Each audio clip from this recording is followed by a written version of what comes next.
one cheap guitar, one guitar player and one mic. How to record your acoustic guitar at home with only one mic and still make it sound great? That is the question.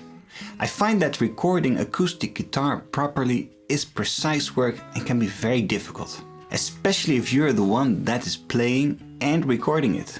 In this tutorial, I'll show you a recording technique that you can use to record your guitar and make it sound as if it is in stereo, by using different mic positions and by recording overdubs.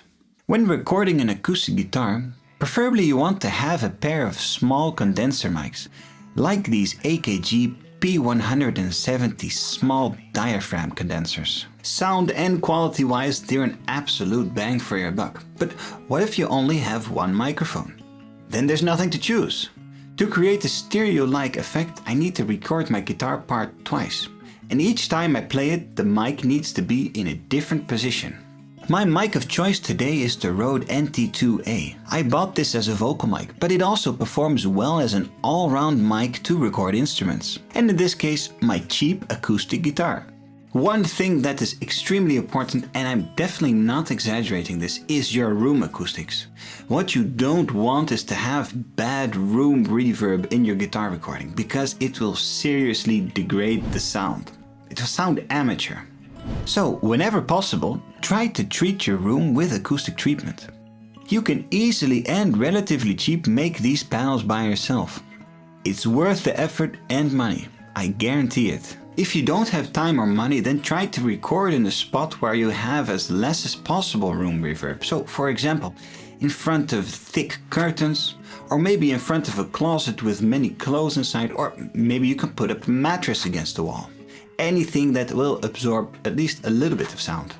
The next thing that you need to keep in mind is that you don't record too close to a wall or any other surface that might reflect the sound. And the great thing about condenser mics with a cardioid pickup pattern is that they are less sensitive to sounds from the rear area of the mic. So when you only have one treated wall, for example, sit in front of the wall so that the back of the mic will face the untreated area. This will at least lower the echo coming from the untreated wall or surface. When recording guitar in stereo, you will have two signals from two separate mics. They will sound different, but how different depends on the recording technique or mic placement. I want to mimic this sound by recording one take where I'm focusing on the brighter part of the guitar, and one take where I'm focusing on the warmer and more muffled sound of the guitar.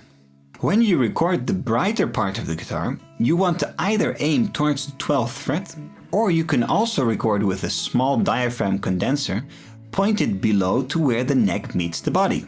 Just avoid recording directly above the sound hole, because your recording will be way too boomy and bass heavy. After recording enough takes with this mic position, now I want to zoom out and I want to capture the warmer and a little bit more distant sound. For this, you want the mic to point towards the bridge area. The closer you get, the more you will zoom in on the sound. If there is a bit of a distance, then you get a more complete and natural picture of the instrument or the area that you want to catch.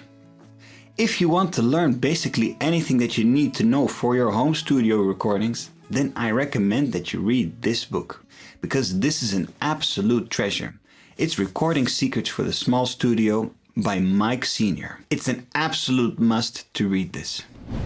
Now, after recording, of course, you need to choose your best takes and be sure that you pan the guitars right and left.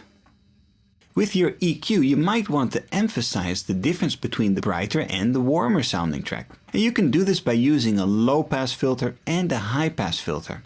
Or any low and high shelves can work as well.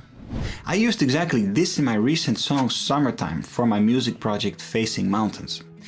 Here I used the technique from this video and I panned them, and I used the EQ to emphasize the differences between the two signals. For an intro effect, the song starts with the brighter and less bass heavy guitar track. And when the warm full track joins in, we have this nice stereo effect on which the whole song progresses and starts to build. Summertime is out now, so if you're curious about how this technique sounds, and if you want to support the channel, then download the song from my Bandcamp or play it on any other streaming platform. Share this tip and video with any of your other music friends that want to record guitars. And of course, don't forget to like and subscribe. Stay inspired, stay creative, and for now, see you next time.